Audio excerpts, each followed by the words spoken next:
Hi everyone and welcome back to the channel. If you're here for the very first time, it's lovely to meet you and you are so welcome. I'm Jane and my husband Mike is behind the camera. We're British, early retirees, debt and mortgage free and living a thrifty, frugal and money saving life on a super tight budget here in Brittany in northwest France. And every Sunday we bring you an aspect of our private life. This week I'm going to share with you how I make a scrappy quilt from start to finish, and something called Orphan blocks. And at the end of the video I will share 3 scrappy quilts that I've made literally from odds and ends that I've got left over, because what I love about quilting is it really appeals to my thrifty nature. I don't just buy fabric, I also am predominantly buy thrifted fabric, vintage fabric from charity shops, and I'm going to share with you today what I make with them. So we hope that you enjoy the video. If you do, make sure you hit the thumbs up button. If you like thrifty living and thrifty videos, become a subscriber. Let's get on with the video. I love to finish my quilts by hand, sewing the binding with invisible tiny stitches. I often sew in the early morning or evening, and at this time of year the sun is up late and sets earlier each day. Sewers, readers and us quilters and crafters need a really good high performance light that replicates natural daylight. Thankfully, our sponsor, Serious Readers, provided us with their Alex light, handmade in Aylesbury in England, which means I can sew easily and comfortably even before the sun is up.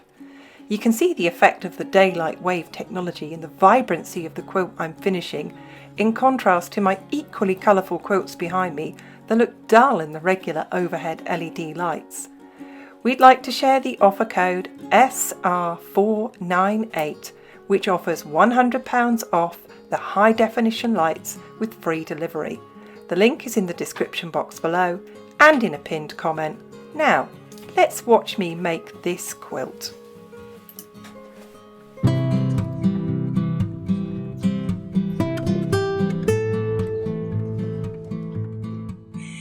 In today's video, you're going to see me make an orphan block quilt. It's a bit like a sampler quilt.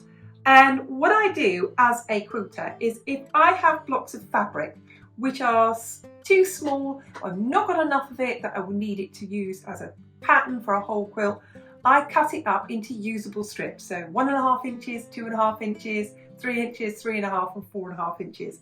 And I keep it in my scrap user system. I then have got all of these scraps that I need to use up. And I love to make these 12.5 inch random blocks. And it's a great way for me to learn new blocks that I can put into quilts. So some of them are super scrappy like this one. Some have got a pattern in it. And that's what you're going to see me use today. So I'm going to use up my orphan blocks to make a quilt. And the quilt, at the end of it, you'll see it. And I'll tell you what I'll do with these quilts that I make at the end of the video.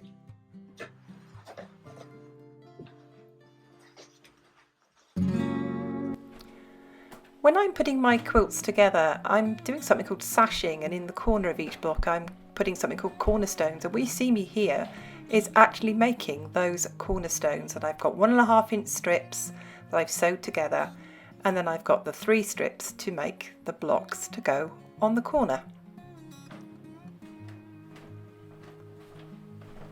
And there's the finished cornerstones. So I've made enough of these for the entire quilt.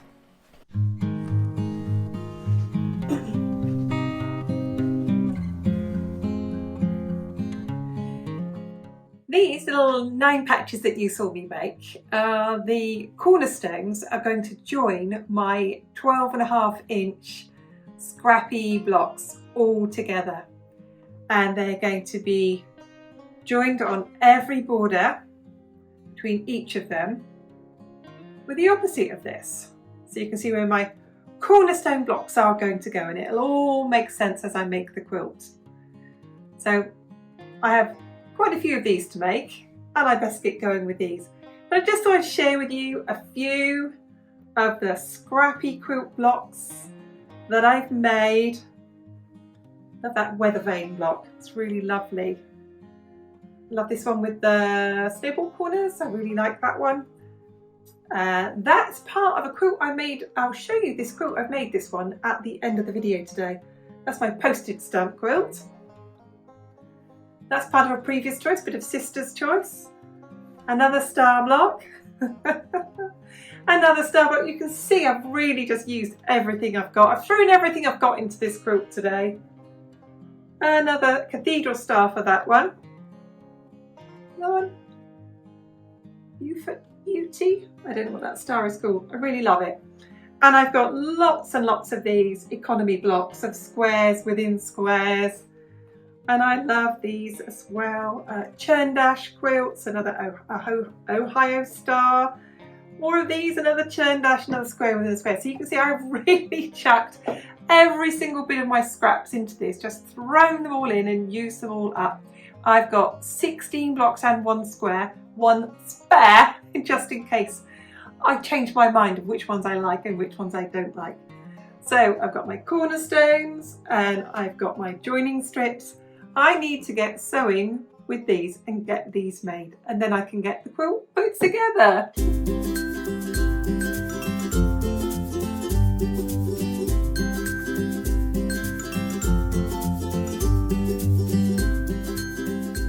Welcome to day 3 of my sewing challenge, and I'm about to cut this fabric up. It's genuinely scrap fabric, and it all came from our local charity shop or in a nearby town called Morlaix, and I want to share with you how I get a lot of my fabric really cheaply. And these are actually super long French pillowcases, so you can see how long they are. And you have a great big long pillow to go on a double bed that goes inside it, and it goes underneath the main pillows. This is like new. It's a lovely lime green, and by the time I take it apart I have a huge amount of fabric, and that, like new fabric, cost me €1, and as I said, that's double the size there.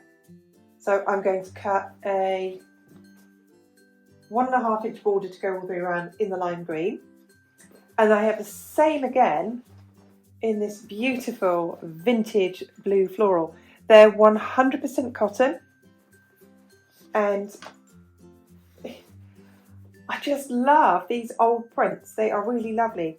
And in my sashing blocks, I've used up some fabric I have had for far too long that I didn't know what I was going to do with. I didn't like the print, but I've used it again with some vintage French fabric here. And this is old sheets that I've bought here. So there we go. These are going to be cut up. This is going to be a 6.5 inch border, and this is going to be a 1.5 inch border. So I'm going to get them cut up, and then I can assemble the quilt. So I've got my sashing all made, I've got my cornerstones all made, and all that is left for me to do now is to sew the main body of the quilt together before I put a border on the outside of it. And what you'll see me doing here is just putting one row together.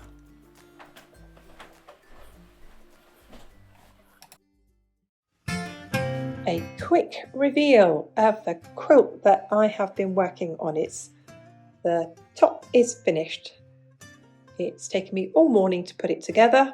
I'm now going to eat lunch and then get it up on my frame. Won't quilt it today, but I will quilt it tomorrow. Let's go and just zoom in a bit for you there. Really pleased with that.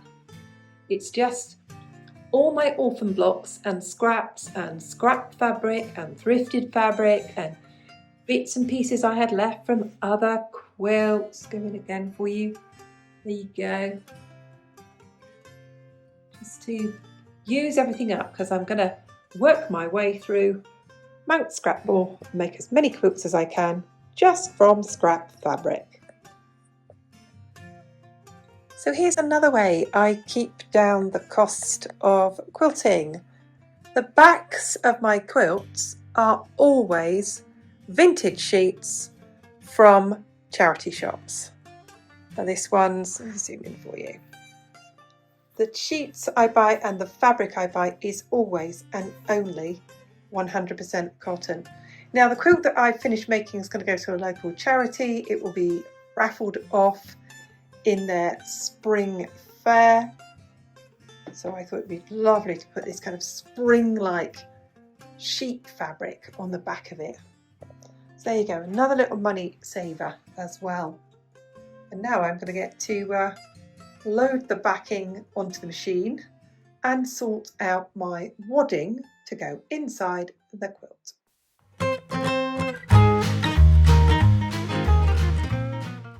Every quilt needs some quilt batting, and whenever I put the quilt back and quilt batting onto the frame, it needs to be about 4 to 6 inches wider than the quilt on both sides.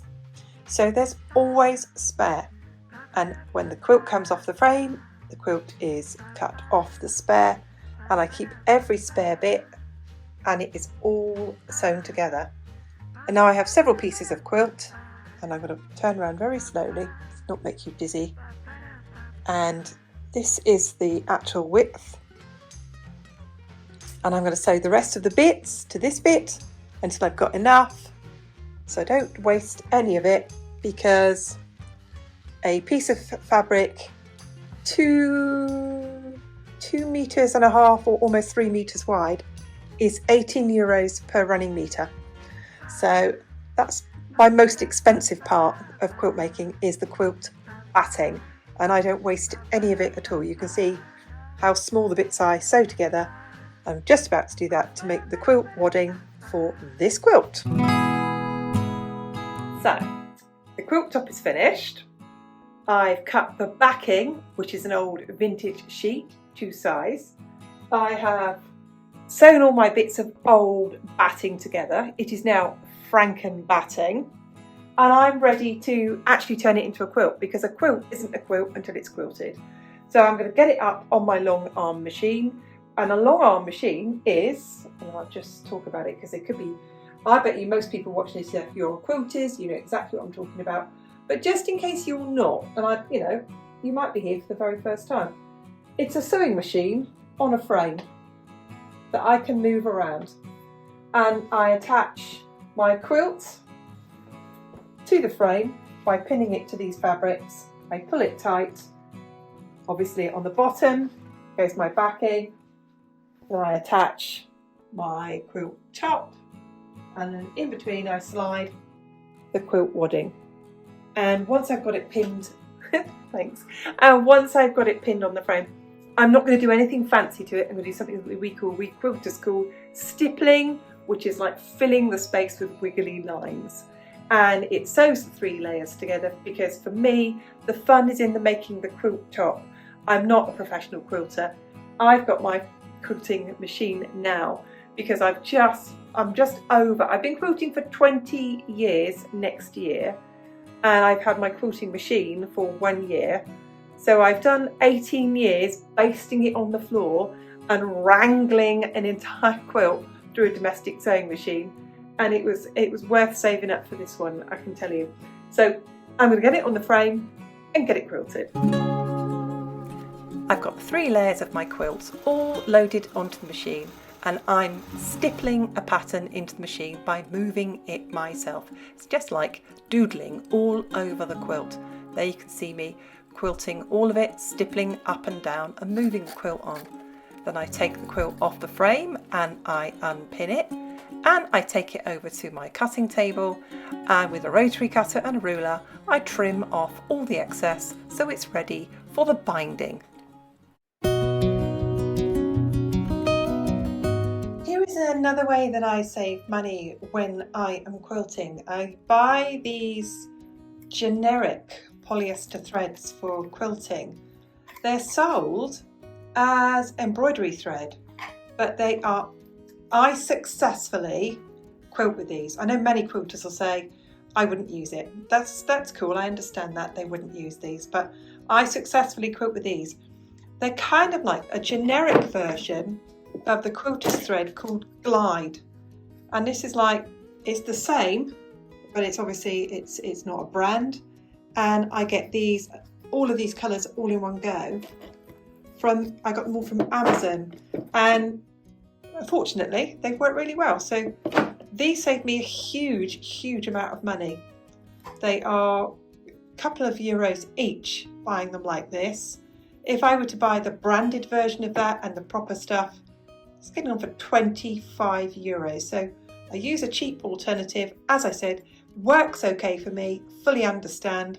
Lots of other quilters wouldn't use it.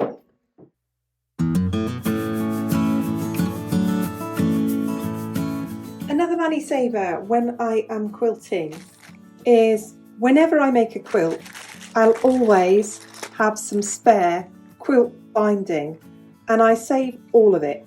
I don't waste any of it at all. And then when I make a scrappy quilt, I just use my binding from a previous quilt.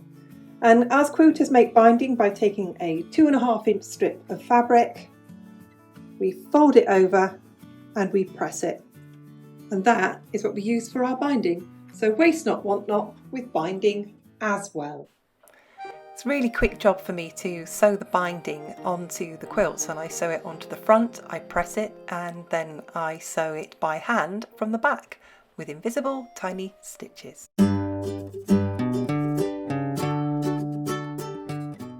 The first quilt is a postage stamp quilt, and I made this from all my scrap and leftover 1.5 inch strips. It's definitely not my best work. We'll be keeping this one. It's going to be a good picnic blanket and for going in the car and going off to the beach, and a garden blanket. This quilt is made from 2.5 inch scrappy strips. This one's going to be raffled at the Christmas fair for Les Pouces, a local animal charity. And it's made of 2.5 inch strips, and it's a pattern called Scrappy Trips Around the World. Really love the colours on this one. I hope it raises lots of money. Here's the final quilt, and the one you saw me making, and this one is going to go to Les Pouces and their spring fair.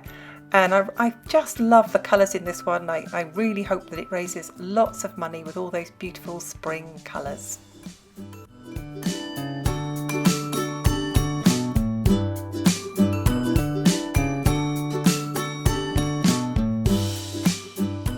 I hope you enjoyed that video, and if you did, make sure that you hit the like button. Thank you to everyone who watches, thank you to everyone who leaves a comment, and we read every single one of them. We'll see you soon. Bye for now.